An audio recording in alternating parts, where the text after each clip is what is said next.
जब मेरा एक्सीडेंट हुआ तो मैं ठीक ठाक था, बिल्कुल मेरी टांगें भी हिलती थी, लेकिन वहाँ पे ऐसी मिस हैंडलिंग हुई, यानी गलत तरीके से मुझे गाड़ी से निकाला गया, फिर गलत तरीके से मुझे ट्रांसफ़र किया गया। वो दिन और आज का दिन फिर मैं नहीं चल सका। इमीडिएटली मेरी मंगनी जो है ना, जब उन्हें पता चला कि ये बंदा पैरालाइज हो गया तो वो ख़त्म हो गई। डॉक्टर्स भी ये कहते थे कि यार तुम जैसे बंदे को तो मर जाना बेहतर है। तो मैंने कोशिश की बैंक में नौकरी के लिए। 3000 मुलाजमीन से द बेस्ट एम्प्लॉय था बैंक का। एक नए मैनेजिंग डायरेक्टर आए और उन्होंने मुझे जॉब से निकाल दिया। सिर्फ इस वजह से हमारे बैंक का स्टैंडर्ड नहीं है कोई डिसेबल पर्सन हमारे बैंक में काम करे। मेरा 90% जिस्म जो है वो काम नहीं करता है। पूरी दुनिया से मुझे जो है ना, बल्कि शादी की ऑफरें हुई। शादी की ऑफर्स क्यों मिली? ये तो एक मतलब ट्विस्ट, कहानी का मोड़ ही बदल दिया आपने। कुछ ऐसी भी थी जिन्होंने सुसाइड की भी और कोशिश भी की। अब आप क्या कर रहे हैं? मेरी इंडस्ट्री है, हम पेट बॉटल बनाते हैं, तो उस पे अल्लाह का शुक्र है मैं बिजनेस कर रहा हूँ। बिस्मिल्लाहिर्रहमानिर्रहीम। शुरू करती हूँ अल्लाह के पाक नाम से जो बड़ा मेहरबान और निहायत रहम करने वाला है। बेशक। अस्सलाम वालेकुम नाजरीन, मैं हूँ मारी और आप देख रहे हैं हमारा यूट्यूब चैनल। नाजरीन, कई बार हमें ऐसे लगता है कि हमारी जिंदगी का जो वक्त है वो रुक गया है, सब कुछ ठहर सा गया है, हम हार गए हैं, लेकिन असल में वो वक्त नहीं रुकता, हम हिम्मत हार चुके होते हैं। इसी मौजू पे डिस्कस करने के लिए और इतनी बड़ी मोटिवेशनल स्टोरी मेरे साथ जो शख्स मौजूद है जिनकी मैं इतनी तारीफ करूँ कम है। 90% इनकी जो बॉडी का हिस्सा है वो मफलूज है, लेकिन कामयाब तरीन बिजनेसमैन है।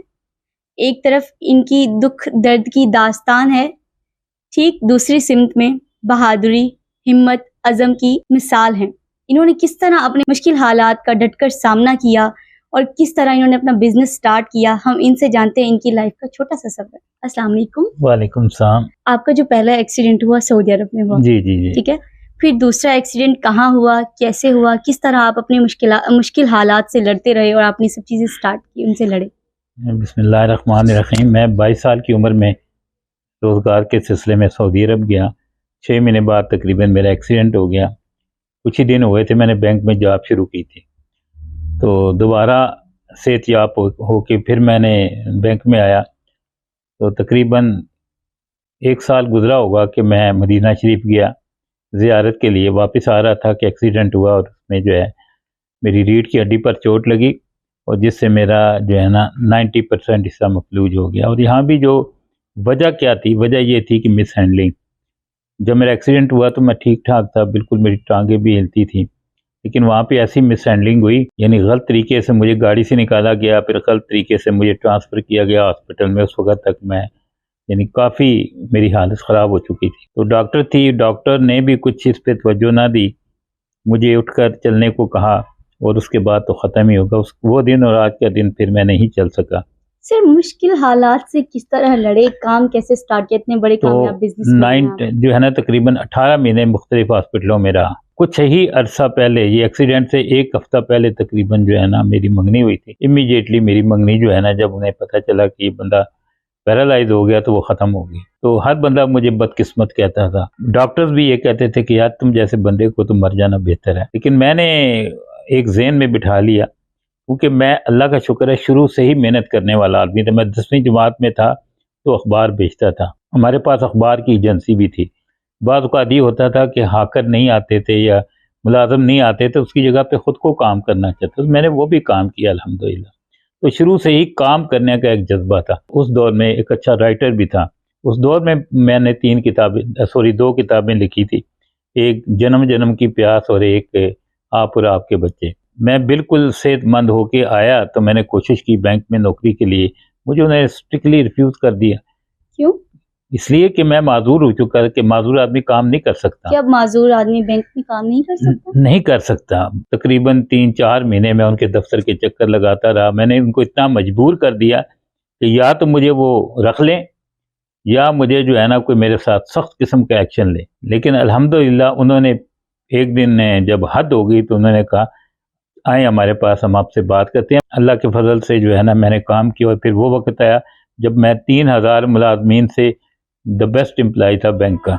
वो वक्त भी आया कि उस बैंक में एक नए मैनेजिंग डायरेक्टर आए और उन्होंने मुझे जॉब से निकाल दिया, सिर्फ इस वजह से कि हैंडीकैप, हमारे बैंक का स्टैंडर्ड नहीं है कोई डिसेबल पर्सन हमारे बैंक में काम करे। लेकिन उसका उनको क्या भुगतना पड़ा, आज तक जो भी बंदा ATM से पैसे निकालता है उनके बैंक से वो 2 रियाल देते हैं रिहेबिलिटेशन सेंटर को, जो कि डिसेबल सेंटर है। अच्छा सर, मुझे ये बताएं कि जब इंसान सब कुछ हार जाता है और नए सिरे से स्टार्ट करना होते हैं, लोगों के रवैये, रिश्तेदारों के, अपनों के सब बदल जाते हैं ना।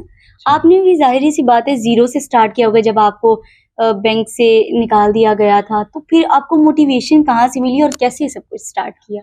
मेरे एक दोस्त थे, उनसे मैंने मशवरा किया, पूछा उनसे कि क्या करना चाहिए। मेरा ख्याल है मैं बिज़नेस करूं, लेकिन अब यहाँ पे ये बात आती है कि मैं जब बैंक में काम करता था तो उस वक़्त भी मैं पार्ट टाइम, क्योंकि हमें 2 बजे छुट्टी हो जाती थी, उसके बाद मैं अपना काम करता था, टॉवल बेचता था मैं। बाज़ार से होलसेल में टॉवल ख़रीदता था, फिर वो दुकान-दुकान जाकर बेचता था। एक आइडिया था मेरे पास, फिर वालिद साहब शुरू से कारोबारी थे, तो कारोबार तो मेरा इनसाइड जो है वो चल ही रहा था। मेरा 90% जिस्म जो है वो काम नहीं करता है, लेकिन अल्लाह ताला के फजल से, अल्लाह ताला के करम से मैं सारे काम करता हूँ। और जब मैंने वर्ल्ड टूर किया था तो जब मैं वापस आया तो मुझे पूरी दुनिया से अप्रिसिएशन मिली, पूरी दुनिया से मुझे जो है ना, बल्कि शादी की ऑफरें हुई। शादी के ऑफर्स क्यों मिली? ये तो एक मतलब ट्विस्ट, कहानी का मोड़ ही बदल दिया आपने। देखिए मसला क्या है, कोई भी इंसान हो अगर वो मेहनत करता है, हार्ड वर्क करता है, अपने आप को कुछ बना के साबित करता है, तो यकीनन उसको रिवार्ड तो मिलता ही है ना। कुछ ऐसी भी थी जिन्होंने सुसाइड की भी और कोशिश भी की। मुझे खुद इस चीज़ की तकलीफ होती है। सर, आप इतने कंट्रीज में गए, बाहर जिस काम से गए, आपको इतने अवार्ड्स मिले, कहाँ कहाँ से मिले और किस किस चीज़ के अवार्ड्स मिले? अल्हम्दुलिल्लाह अमेरिका में गया, अमेरिका में से उन्होंने 1 इन मिलियन का मुझे अवार्ड दिया। और दुनिया में जहाँ भी गया उन्होंने मुझे रिस्पेक्ट दी।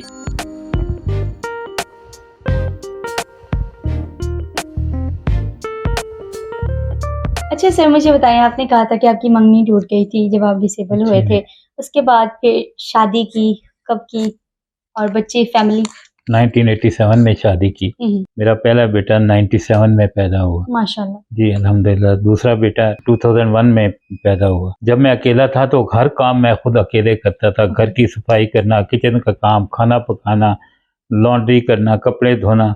घर में कभी कोई मुलाजिम नहीं रखा था उस वक़्त तक। बच्चे हेल्प करते हैं आपके? वेल बच्चे मेरे ये 2 बेटे हैं। मैं तो इनको सबसे ज़्यादा यही समझता हूँ कि मेरे लिए सबसे बड़ी किस्मत और सबसे बड़ा हैंड और सब कुछ ये बच्चे ही हैं।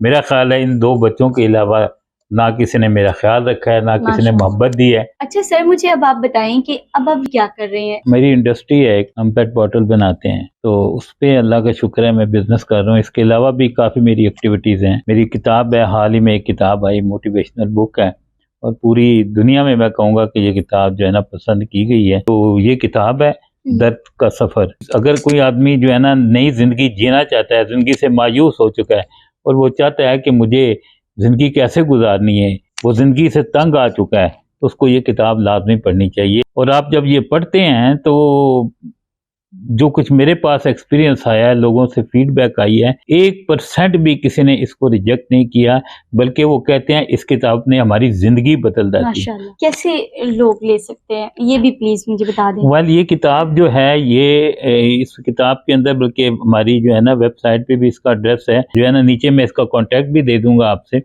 आप वहाँ भी फ़ोन करके ले सकते हैं। और वो लोग जो माजूर हैं या ज़िंदगी से तंग आए हुए हैं, वो ज़रूर किताब ये पढ़ें। अगर उनमें ये नहीं कैपेसिटी नहीं है ख़रीदने की, तो मैं उनको फ्री किताब देने के लिए तैयार हूँ। माशाल्लाह। जी। और जो ये किताब बाय करना चाहते हैं उसके क्या चार्जेस हैं? किताब 999 किताब इसके चार्जेस हैं। 999 है, वो मेरे पास नहीं आएंगे, वो भी हमारा एक डायलिसिस सेंटर है, तो उस डायलिसिस सेंटर को जो है ना वो जाएंगे। बहुत शुक्रिया, आपने हमें अपना कीमती वक्त दिया और इतनी सारी इम्पोर्टेंट चीज़ें आपने शेयर की। आप उनकी बात बहुत अच्छी लगी कि जब तक आप अपनी हालत खुद नहीं बदलते तब तक अल्लाह भी आपकी हालत नहीं बदल सकती। हिम्मत मर्दा मदद खुदा। 4 दिन मेहनत करते हैं, हम कहते हैं कि नहीं अल्लाह पाक हमारी सुन नहीं रहे। अल्लाह पाक सुनते हैं, लेकिन अल्लाह पाक एक टाइम देते हैं कि मैं ये तुम्हें टाइम दे रहा हूँ, इसमें तुमने बहुत सब कुछ अचीव करना है। आप इनकी फेसबुक पेज पे जाके PDF ले सकते हैं, और अगर आप ये बाय करना चाहते हैं तो स्क्रीन पर जो नंबर दिया गया है आप उस नंबर पे कांटेक्ट करके ये बुक बाय कर सकते हैं। बहुत शुक्रिया, अपना ख्याल रखिएगा। अल्लाह निगहबान।